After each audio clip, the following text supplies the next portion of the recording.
জয় শ্রীকৃষ্ণ। রাধে রাধে।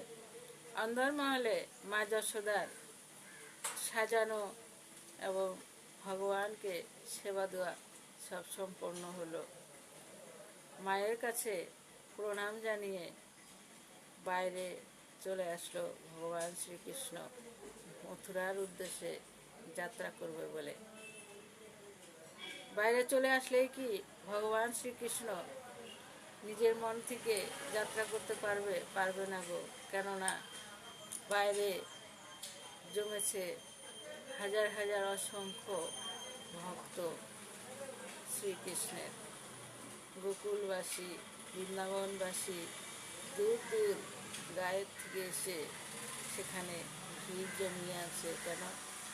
কৃষ্ণ চলে যাচ্ছে, যদি আমরা আর দর্শন করতে না পারি, আমরা যদি তাকে সেবা করাতে না পারি, আপন আপন মন থেকে নানান রকমের ব্যঞ্জন নিয়ে এসে সব ভক্তরা দুয়ারের সামনে ভিড় জমিয়ে আছে তাকে সেবা দেবে বলে।